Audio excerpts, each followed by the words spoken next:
Hey, Dwight. It seemed like they were fouling you 2 or 3 guys a play, and they're getting a lot of whistles. You were getting a lot of whistles. It seemed to frustrate you. You talk about how physical they played you tonight.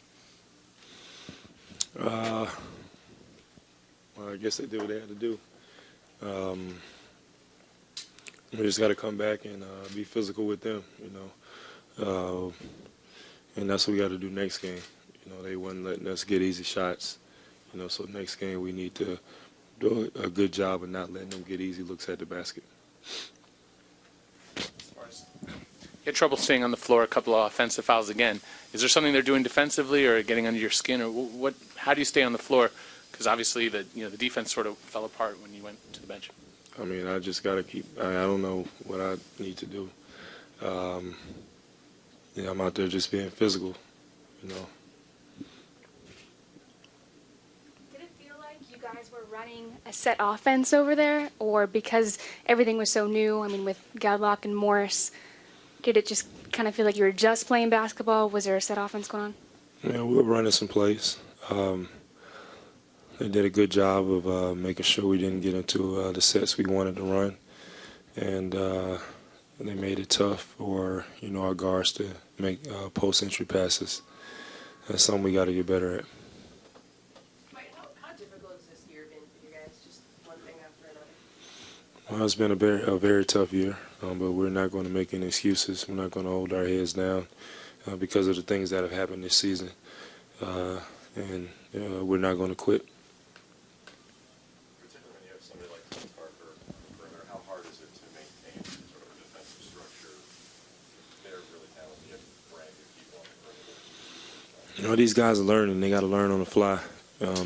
But I think Darius and Andrew came in and played real good tonight. And they got into a good rhythm for the next game.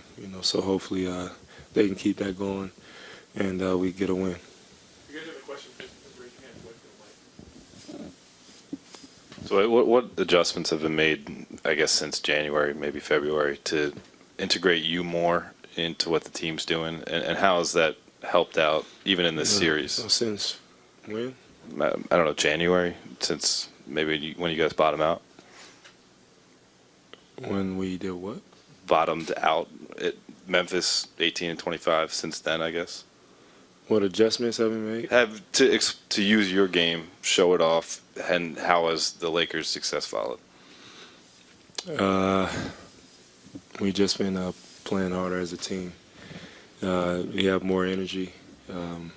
Guys are getting in a lot better shape, and I think that was the reason why we had a better second half. Dwight, does the squad now get angry to send us back to San Antonio? Can you dig deep? Because allowing 61% shooting in your own house has got to be a level of frustration that can be garnered for the next game. I don't think we allowed them to shoot 61%. I mean, it just seemed like they wouldn't miss tonight, DeJuan Blair's throwing up Tony Parker floaters, and he's making them. The guys are hitting shots, and it's like, dang, we can't catch a break.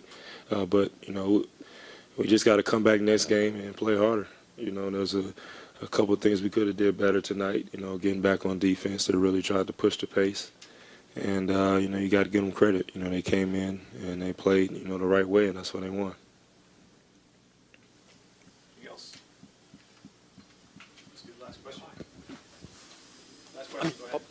I mean, there's someone behind you. Not me. Someone behind one. Okay. Oh. I have a question. Well, Thiago Splitter going down and you guys pretty much being unable to dominate on the inside throughout the series, do you see that as possibly a turning point going into Game 4? What? Thiago Splitter is not likely to play due to an ankle injury. Do you see that as something that could potentially motivate you and Pau to dominate a little bit more inside than you've done previously in the series? Anybody got some better questions?